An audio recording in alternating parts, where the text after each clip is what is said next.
can actually take that to the US. So I kind of wrote down a few words in my mind that just things that drive me crazy about the electric vehicle industry that we talk about amongst each other. One of the things that's never really talked about is visibility. So the fact that these cars are out there, so we'll go with the Nissan Leaf as an example. It has a 100-mile range. Granted, that is not going to be palatable to most of the consumers that are going to want the Bolt. It's still a great investment. From the CEO of BAIC was talking about consumer orientating, or their consumer orientation towards their approach. And I think that's a really good approach, because having the Leaf out there and showcasing that it's electric, it's kind of getting over that first barrier of, we've been fueling one way for over 100 years. So having that investment in this technology, just from a consumer visibility perspective, is, I think, really valuable. But I'm sort of getting tired of the cliches of range anxiety, because I feel like it's more of a question of range awareness. There are lots of chargers out there. We know how far we need to drive. We know we need to get from point A to point B. We have that information. And so I think communicating to potential drivers that there's an anxiety inherent in driving electric vehicles isn't necessarily going to help us advance electric vehicles. Another thing, coopetition. You see a lot of that in the EV industry, because I think a lot of automakers in the US are sort of trying to figure out what their involvement is going to be on the infrastructure front. And some of them are more aggressive than others. Obviously, Tesla is probably the most aggressive, and they're a little bit much different than most of the other OEMs. But then there's a little bit of reticency to actually collaborate on a grander scale on something that's going to accelerate as quick as we need it to. I was struck by the 3-year license wait in China, because as a millennial myself, the fact of waiting 3 years for something like that just kind of makes me cringe inside, because everybody wants everything right now. And so having these models where you have a platform of sharing and having options, whether it's the Mickey Mouse car, which sometimes and most of the time you want, but sometimes I might want to drive a Tesla, and having that capability of, this month I have extra money, or I don't feel like it's a risk to drive this Tesla for 3 months, I want to do that. But the majority of the time I'm going to drive a Leaf. So in the US, I probably could have had 10 of these slides. Maybe I'm just like in a negative mood, but I think one of the things that really is one of the biggest issues is cohesive planning. I feel DOE has done a great job, DOT's starting to do a better job of really pulling everybody together, but there's still a lot of fragmented approaches that really haven't come together. And I think we need to be better at that, whether it's just deciding amongst each other that this is the plan, or deciding amongst each other that we're going to be nimble and appoint some entity to drive some of these strategic planning efforts. Reliability, I talked about that. Redundancy, so don't just put in one station, you need to have multiple stations. Faster charging, so we need these bigger batteries, we need to be able to get in and out quicker. Multiple standards, it's a little bit of a mess right now, and so I think that the government can play a stronger role in that. It's not just the standard of the connector, but it's also the pricing mechanisms. And so, for example, as a consumer, you don't necessarily know what to expect, even within one city, what the price is going to be for charging. So when you're trying to calculate your fuel costs, how can you calculate that when a charging manufacturer sells a charger to some gas station and they're going to dictate one price, and then you go across the street to the library and it's free, so I think these are big issues that need to be addressed.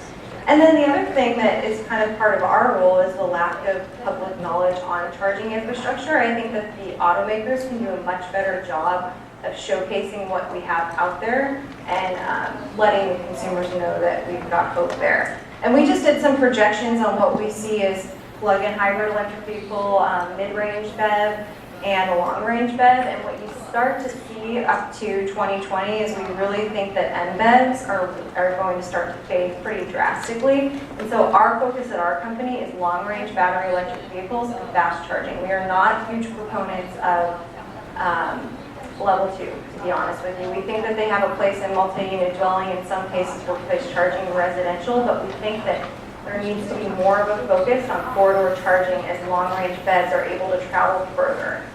So I'm going to try to, I don't want to spend too much time on these graphs, but I'll just go over this too. So powered by these these opinions, but what we get this information from is we have a lot of data, and we sell that data to automakers, to utilities, many different entities.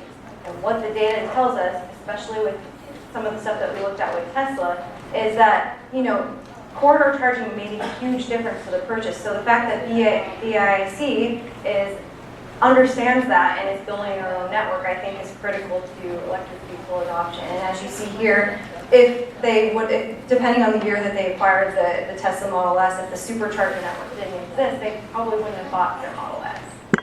Not just having charging, having successful charging rates, Tesla just completely wipes out all of the other competition. So I'm going to talk a little bit about a case study about when infrastructure works and strategic planning. This is basically my baby. This was what I worked on for a few years in Oregon and Washington. And basically our goal was to create a cohesive network across the two states that was interstate travel, sounds similar to some of the stuff that China is doing across the different provinces, and basically to create a reliable network of fast charging infrastructure. So we did that. Oregon was the first, Washington was the second. We worked really closely together between our two states.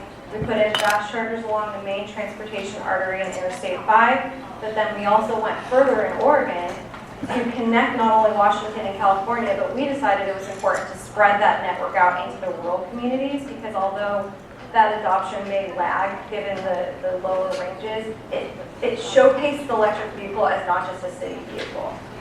So we did that. This map maybe doesn't show the geographic spacing as much if you're not familiar with Oregon, but if you aren't familiar with Oregon, please come visit. I'm based in Portland. I'd be happy to show you around Winery or Mount Hood. So you can basically get to the Cascades, you can get all the way to the border of California, all the way up 363 miles of the Oregon coast, completely electric.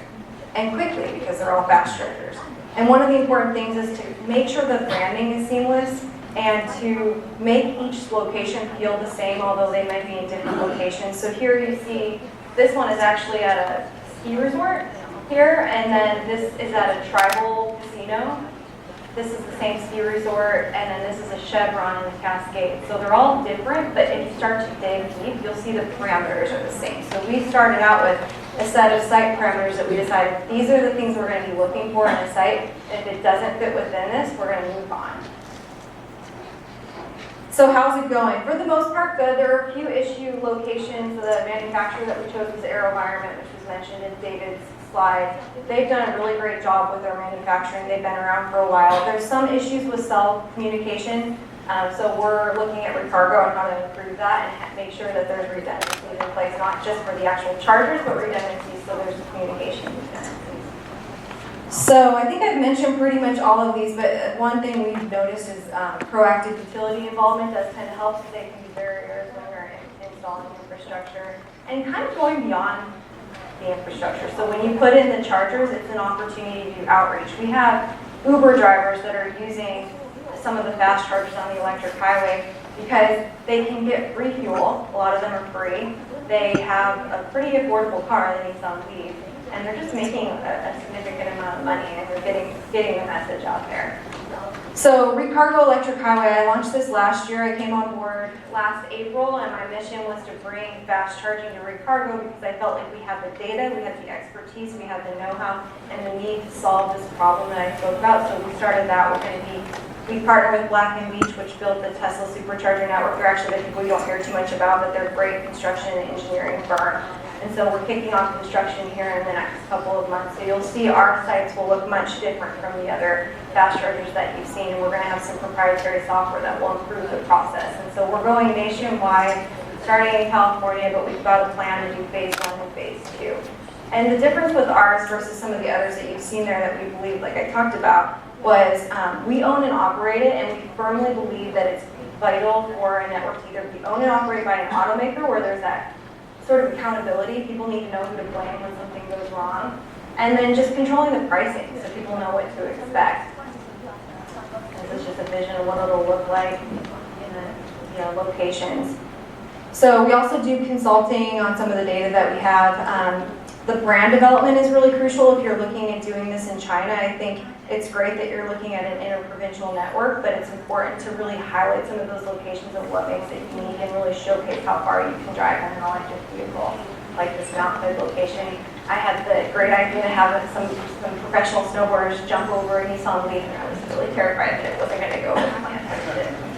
So, and then just we did plug-in, I actually drove, or I didn't drive the bus, but I drove on the BYD bus in wine country. I organized a tour, Oregon wine country, in the BYD bus, and we've done it in Proterra bus as well on the Columbia River Gorge, but I think it's important not to just show passenger vehicles how far they can go, but also buses, and we've done that.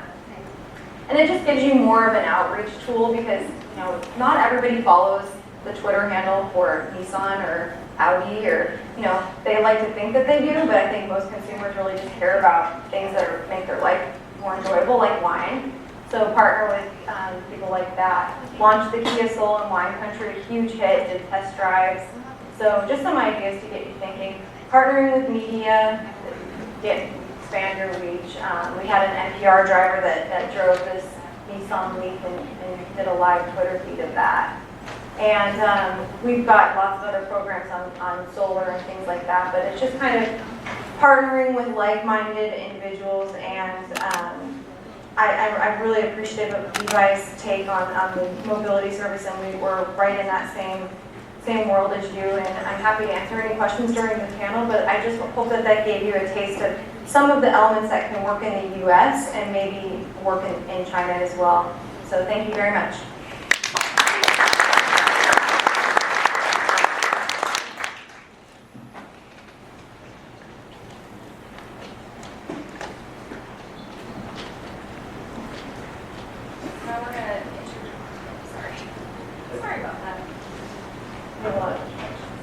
So from the International Council on Clean Transportation, we have Boy Hu, and she's going to tell us a little bit about policies and her work and research at ICCT.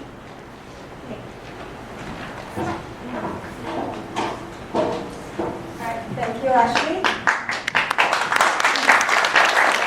Good morning, ladies and gentlemen. My name is Boy Hu. I'm a senior researcher with the International Council on Clean Transportation, the ICCT. My other hat is our China regional lead of the ICCT. So I realized probably I'm the only NGO representative on our panel, and probably for today. So I'm very pleased to be here, and thank you for the organizer and the host to put together this forum. I'm very pleased to be here to hear about this very important topic from various perspectives. So a little bit about our organization. The International Council on Clean Transportation, the ICCT, is an international nonprofit research organization focusing on clean transportation policies. So our mission is to dramatically improve the environmental performance and efficiency of all transport sectors. And these include cars, trucks, shipping vessels, civil aviation, even off-road engines, construction machines, and agricultural machines, as well as fuel quality. So we study the policies, and we also support policies with whatever we learn from the existing policy. So our council, the International Council, this picture, is made of regulators. These are mainly environmental or energy bureau officials from the major auto markets in the world. For example, here you see Dr. Alan Lloyd. He is the former chairman of the California Air Resources Board. In addition to the council, we also have our staff on the lower right-hand side of the slide. So we have currently about 40 full-time staff located in 4 international offices: Washington, D.C., San Francisco, Berlin, and in Beijing. So speaking of, we are a research organization. I'm going to bring you probably the most nerdy presentation for today. I'm going to cover 3 topics: so policy questions for electric vehicles, some relevant ICCT research work, and some updates in China. So to be able to support policy making, we very often think in the shoes of a real policymaker. So we think about what are the right policy questions to ask in order to formulate good EV policies. So we generate this question list. It's actually much longer than this. but I'll just give you a sense. For example, the question like, how long will the transition into an electric vehicle market take and at what cost, with what environmental and climate benefits? What kind of policies are most valued by the consumers? And how will the cost of battery vehicles go down in the future, right? So some of these questions, I won't go through the full list, but just to give you a basic sense.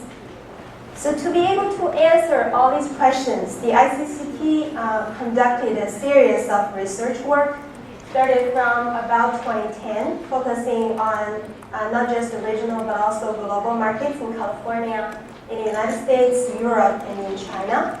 Again, I don't want to go through this list, but I'll give you some examples. So we started with gathering and analyzing some macro-level EV market data from major countries. So this work was done around 2004, so we have some older data here. So in this study, we basically try to observe the relation between the amount of fiscal incentives provided by the government and the market uptake of the EV. Right? So the x-axis of this graphic shows the total amount of fiscal incentives provided by the government as a percentage of the vehicle base price. And the y-axis shows basically the market share of BEVs. Here we focus on light-duty or passenger EVs. And each country has two data points. The circle represents 2012, and the dots represent 2013, and the arrow basically shows the change in that year when all the policies analyzed took place. So this figure tells this thing. So probably the fiscal incentives provided by the governments are working, especially in some of the countries, Netherlands and Norway. Netherlands and Norway, where you see very high incentive levels, and also their market share of BEVs are pretty high. So this is a good thing. However, something is going on here. So a lot of countries, plus are here, they also provided pretty high incentives, relatively high, but their market uptake is pretty low. So starting from here, we began the journey to explore the deeper reasons. So in this study, we basically try to understand the cost competitiveness between a BEV and a traditional ICE EV, internal combustion engine vehicle or a gasoline vehicle. Here in the study, we use the Nissan Leaf and Sentra to represent a BEV car and a conventional car. And all the bars shows the final cost of purchasing and owning the two types of cars. The blue bars represent the cost for Leaf, and the brown bars represent the cost for Sentra. By final cost, I mean by deducting all the subsidies, either it's direct subsidy or tax breaks during the upfront and ownership stage. So this graphic tells a few things. First of all, in most of the markets, the final price of BEV is lower than their market price, shown by this blue dotted line. So all the blue bars, most of the blue bars are under that blue line. Meanwhile, in all the markets, the final cost of ICE EV is all above their market price. That's number one observation.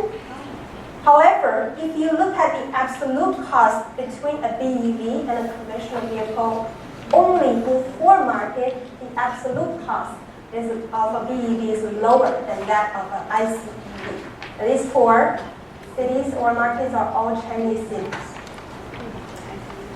So we did the similar thing for PHEV with many similar observations, but one major difference from the previous one, which is the final cost of PHEV is always higher than the traditional vehicle.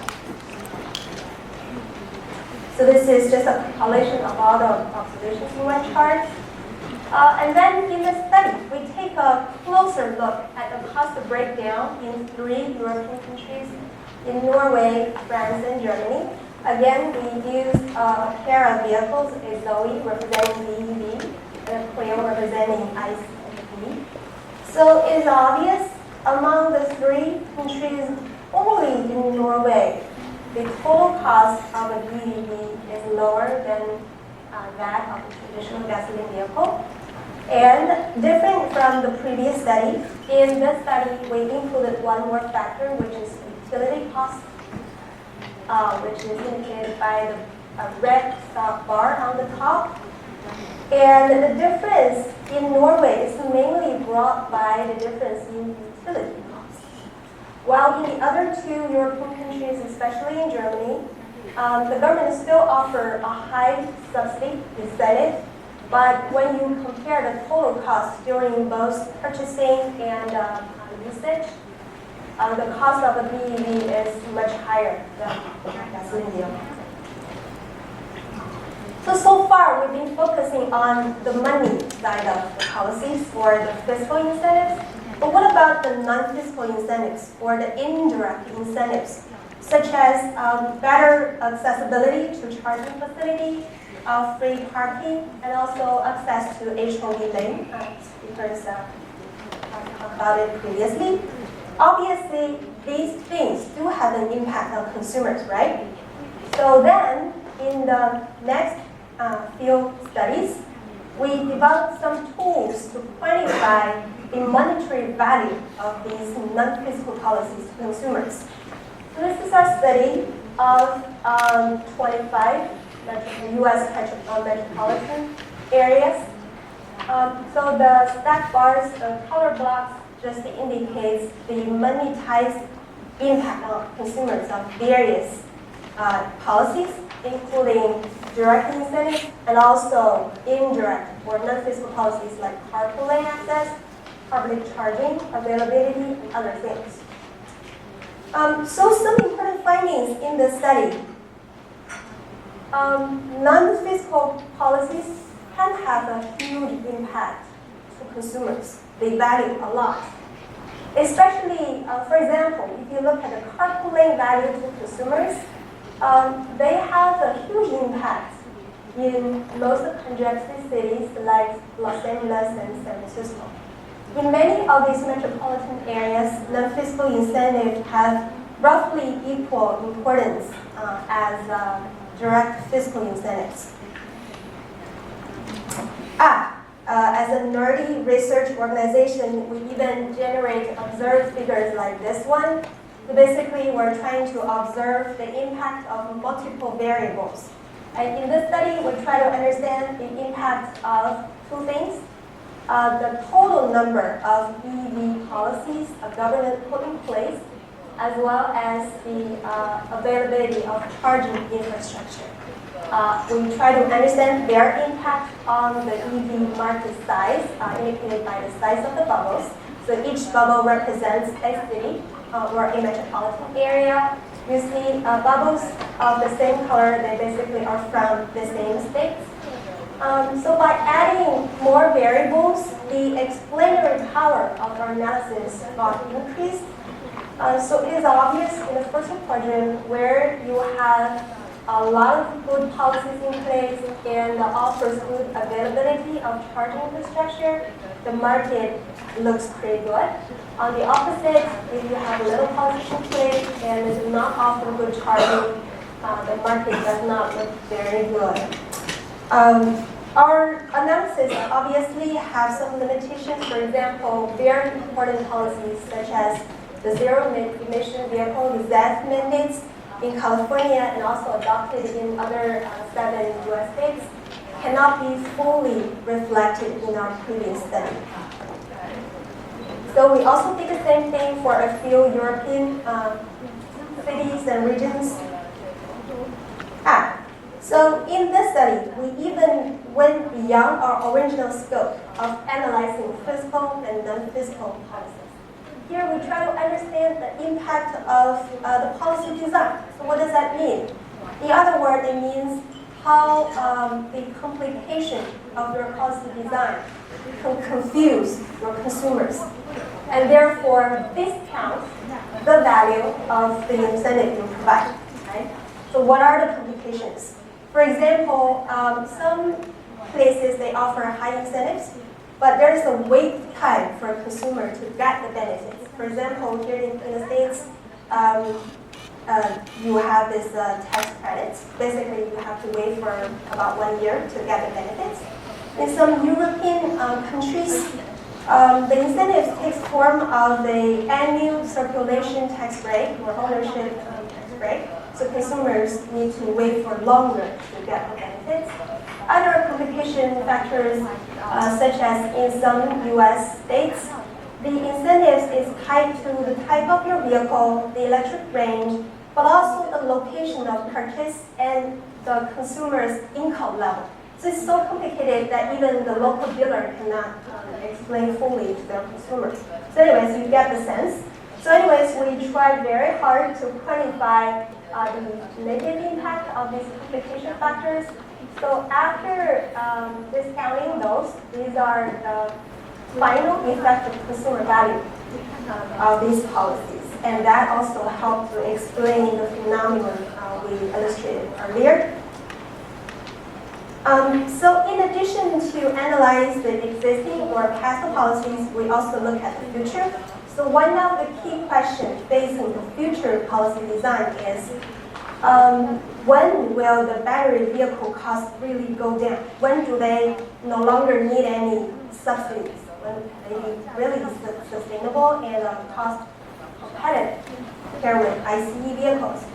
So we did this study analyzing the cost trend, future cost trend of different powertrain technologies, mainly the electric powertrain, various electric powertrain technologies, and compare that with the ICE cost trend. So we analyzed the cost of today, 2015, as the blue dot, in 2020, 2025, and finally 2030 in the pink dots.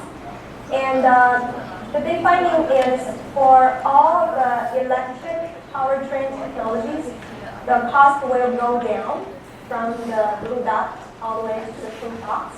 And for some technology pathways, the cost will go down pretty significantly. Ultimately, at 2030, on the other hand, it's very important to recognize the cost of ICE EV will go up at a very different pattern compared with EVs. This is mainly due to the tightened emission standard and other regulations on these vehicles. So ultimately, at 2030, you see some of the electric technologies can be more cost-effective than the ICE engines. So some quick updates in China, because a lot of presenters have covered this previously.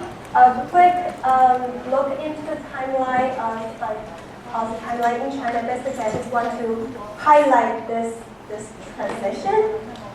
So as many of you know, in less than the past decade, the Chinese central government rolled out a number of policies, mainly in the form of a massive central subsidy for purchase. So it started with the 2009 central subsidy program, and the cities need to apply to the central government to participation in the program. So these cities are called pilot cities. So between 2010 and 2014, the number of pilot cities in the program has more than doubled, or tripled. And then the original scope of the subsidy program was for 5 years, from about 2010 to 2015. At 2015, the central government decided they're going to extend the subsidy to the next 5 years, but at a reduced schedule or a level. So the subsidy will phase down. And earlier this year, in January, Ministry of Finance announced that the central subsidy will be completely phased out starting from 2021.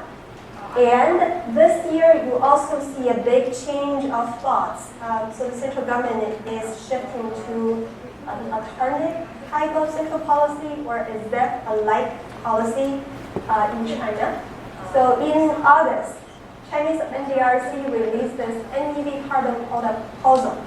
And this slide is even outdated because just last night, another Chinese central ministry, MIIT, released a real ZEV credit program.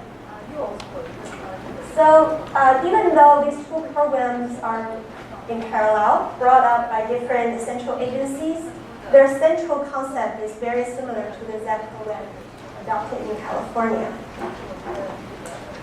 So we also try to do some data analysis in China, but as you may know, the data availability in China is not as good as in the United States and other markets. We were able to, with that limited data, we were able to analyze the market uptake in the period of 2013 to 2015 at the local level. So previous presenters showed a very impressive uptake of the EV market at the national level. But looking at the local level, I think the data is a little bit more interesting. So basically, during this period of time, many pilot cities have set their big EV deployment targets. However, most of them failed to meet their targets. But a few cities, like Shanghai, Zhejiang, Guangzhou city clusters, they were doing really well. Their absolute number of deployment looks very good, and is way above their planned target. Because all the pilot cities were facing the same central subsidy, so this variation basically means the local initiatives matter. So this brings a question. After the central policy, the subsidy phased out completely in 2021, can China's EV market continue to grow solely relying on the local initiatives? The answer is probably tricky or no, because there are issues associated with relying on the local initiatives only. As some of the previous presenters touched upon, many of the pilot cities, all of the pilot cities, their EV market is mainly driven by one or two local brands. So unlike the very consolidated global market, in China we have more than 100 NEV automakers. But still, in these pilot cities, you only see mainly their local brands. So in fact, many pilot cities has introduced sort of market restriction policies to the non-local brands to protect their own industry or own business. There could be an issue. So finally, some high-level summary. So governments around the globe have designed and adopted a variety of policies to promote plug-in EV market. The non-central or local, state, or city level policies can really play a big role, especially the non-fiscal policies. And the true value of these incentives to consumers is very important. And in the long run, some PEV technologies will have cost competitiveness compared with ICE EVs. But before that time arrives, there is still need of continued policies for the sustainable growth of PEVs. So that's all of my presentation, and I have to highlight all of the great work presented before were not done by myself. This is our research team led by Dr. Nick Latzi. Again, thanks for your attention. I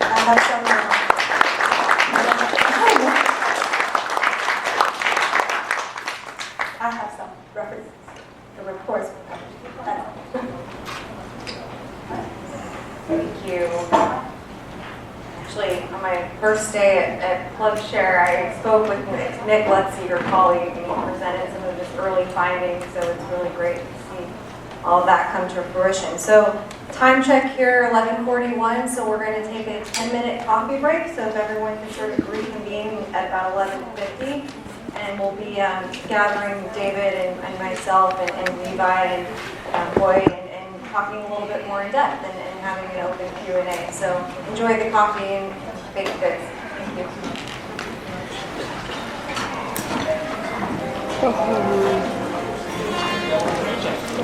How long did it